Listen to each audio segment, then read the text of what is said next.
Hi, உங்கள் எல்லாத்துக்கும் வணக்கம். நான் இன்றைக்கி பேசக்கூடிய ஒரு முக்கியமான டாபிக். எனக்கு ஐடி மாப்பிள்ள தான் வேணும். அவன் ஊரில் வச்சு சம்பளம் 3BH வீடு வச்சுக்கணும். இப்படி இருந்தால் தான் கல்யாணம். இன்றைக்கி இருக்கக்கூடிய பெண்களுடைய மைண்ட் செட் அப்படி இருக்குது. சரி, ஓகே, ஒரு பெண் ஆசைப்பட தப்பு கிடையாது. 1,00,000 சம்பளம் வாங்குறோம், இன்றைக்கி கல்யாணம் பண்ண தகுதியானோ அதில் 99% வந்து ஐடி மாப்பிள்ளை, 1% வேணால் கவர்மெண்ட் மாப்பிள்ளையாக இருக்கலாம். இதுதான் இப்போ உள்ள பெண்களுடைய ஜென்சிக்கு பெண்களுடைய ஒரு மைண்ட் செட். அப்படி மைண்ட் செட் வச்சக்கூடிய பெண்களே உங்களுடைய மனதை மாற்றிக்கோங்க. ஏன்னா நானும் ஒரு காலத்தில் ஒரு சிவில் இன்ஜினியராக வேலை பார்த்து கம்மி சம்பளத்தில் ரொம்ப அவமானப்பட்டேன். கம்மி சம்பளத்துக்குலாம் வேலை பார்த்து என்னடா எதுக்கு அந்த பொழப்பில் வந்தோம், இவ்வளோ கம்மியாக சம்பளம் இவ்வளோ அதிகமாக உழைக்கிறோம். ஃப்ரெண்டுங்கள்லேருந்து சொந்தக்காரன் வர எல்லோரும் என்ன மேஸ்திரி கிளம்பிட்டியா வேலைக்கு என்னை வெறுப்பேற்றுவாங்க. இவ்வளோ கம்மி சம்பளத்துக்கு கொத்தடிமை வேலை பார்க்குறேன், ஞாயிற்றுக்கிழமை எந்த நாளும் உனக்கு கிடையாதா, இதெல்லாம் ஒரு பொழப்பான்னு என்னை கேட்பாங்க. அப்படின்லாம் கேட்குறப்ப மனசில் வலிக்கும்.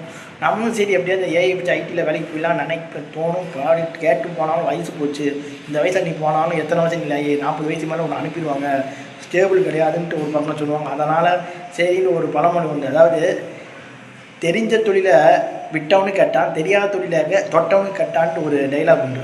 அது வந்து அந்த டைலாக் நினைக்கிறப்போலாம் எதுக்கு தெரிஞ்ச தொழில் விட்டுட்டு தெரியாத தொழில் நம்மளுடைய தலையிலத்து இதுன்ட்டு போய் இருப்பேன். அப்படி இருக்கிறப்பவும் எனக்கும் சரின்ட்டு வர வழியிலன்னு இருப்பேன். ஆனால் இப்போது ஒரு ரீசெண்டாக ஏஐ மைக்ரோசாஃப்டுடைய ஏஐயோட சிஓ சுலைமான்ன்ற ஒருத்தர் வந்து என்ன பண்ணியிருக்காருன்னா, அவர் வந்து ஒரு ஏஐ கொண்டு வந்ததால் அந்த ஏஐ மைக்ரோசாஃப்ட் கோடிங் எழுதக்கூடியவங்க வேலையை வந்து இந்த ஏஐ பண்ணும். அதனால் கோடர்ஸ் எல்லாம் எப்படியா ஏஐ கற்றுக்கணும்பாங்க. அப்படி ஏஐ கற்றுக்கிட்டா வேலை ஸ்டெபிள் ஆகிடுமேடா, அதுக்கே ஐடியில் வேலைக்கு போகாமல் இருக்குன்னு கேட்பீங்க. நல்லா புரிஞ்சுக்கோங்க. ஏஐ வந்து எப்படின்னா, இப்போ நான் ஒரு உதாரணத்துக்கு 3BH படம் எல்லோரும் பார்த்துருப்பீங்க.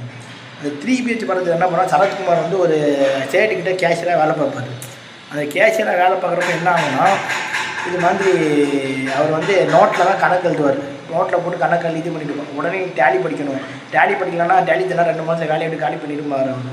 உடனே ஒரு பொண்ணு பசங்களாம் டேலி படிப்பா, நான் சப்போர்ட்டாக பண்ணிட்டு போய் டேலி படிப்பார். இப்போ நைட்டில் போய் வேலை முடிச்சுட்டு. ஸோ அப்படி கற்றுக்கிட்டு அந்த டேலியை வந்து அவர் கம்ப்யூட்டரில் டேலி பண்ண தெரிஞ்சுக்காருக்கு. ஸோ அது மாதிரி தான் இப்போ இந்த கோடர்ஸ் எல்லாம் பார்த்தீங்கன்னா, இப்போ கோடிங் எழுதுறாங்கன்னு வச்சுக்கோங்க. ஒரு ஆப்பை பேஸ் பண்ணி கோடிங் எழுதுறாங்க, இல்லைனா ஒரு கம்பெனிக்கு வந்து ஒரு செக்யூரிட்டி கோடுக்காக கோடிங் எழுதுறாங்கன்னா, அவங்களும் அந்த ஏஐ வந்து ஹேண்டில் பண்ண தெரிஞ்சுக்கணும். அப்படி ஏஐ டூல்ஸ் அவங்க ஹேண்டில் பண்ண தெரிஞ்சுக்கிட்டால் என்னென்னா, 100 பேர் செய்யக்கூடிய வேலையை அந்த ஏஐ வழியால் 80, அதாவது 20 பேர் போகணும் அந்த வேலைக்கு. 80 பேர் வேலையை விட்டு தூக்கிடுவாங்க.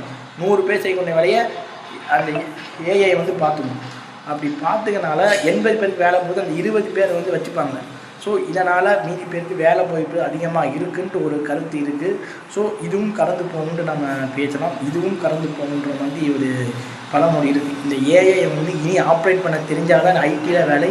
இதனால் ஃப்யூச்சரில் பல பேருடைய வேலை வந்து பறிப்போவதற்கு வாய்ப்புகள் அதிகமாக இருக்குது.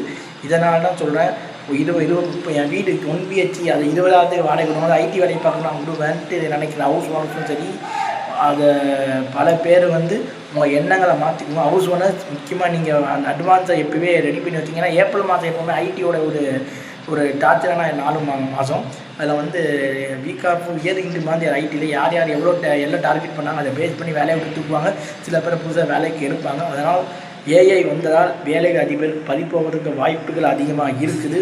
ஸோ சென்னையில் இதனால் ஏஐயில் வேணான்னா பிளிங்கின்ட்டு ஜொமேட்டோ ஸ்விக்கியில் இந்த ஐடியில் வேலை பண்ணுவோம். ஏதாவது சாப்பிட்டுட்டே இருப்போம். அவங்கள நம்பி தான் இந்த நான் சொன்னவங்களும் இருந்துச்சு, வாடகை கொடுக்குறவங்க, அதுக்கப்புறம் பல ஹோட்டல்ஸ் எல்லாம் இருந்தாங்க. ஸோ இதனால் வேலை பறிப்போவதற்கு வாய்ப்புகள் அதிகமாக இருக்குது. இவங்களுடைய ஐடியை நம்பி இருக்கக்கூடிய இவங்க வேலையும் பறிப்போவதற்கு வாய்ப்புகள் அதிகமாக இருக்குது. ஸோ ஐடியில் வேலை பார்க்கணும். முக்கியமாக நீங்கள் ஆடம்பர செலவு பண்ண நிறுத்திக்கிட்டு முக்கியமாக ஏதாச்சும் ஒரு மெடிக்கல் இன்சூரன்ஸை வந்து நீங்கள் பண்ணதுக்கு ரொம்ப நல்லதுன்னு நான் சொல்லிக்கிறேன். இதனால் உங்கள் வாழ்க்கை வந்து சிறப்பாக இருக்கும். இதுவும் கடந்து போகும். ஏஐயால் பல மாற்றங்கள் ஐடியில் வரப்போகுதுன்றாங்க. அது பல வேலை வாய்ப்பு போகிறதுக்கு வாய்ப்புகள் அதிகன்றாங்க. ஸோ இதுவும் கடந்து போகும்னு சொல்லி என் வீடியோ முடிச்சுக்கிறேன். பாய்.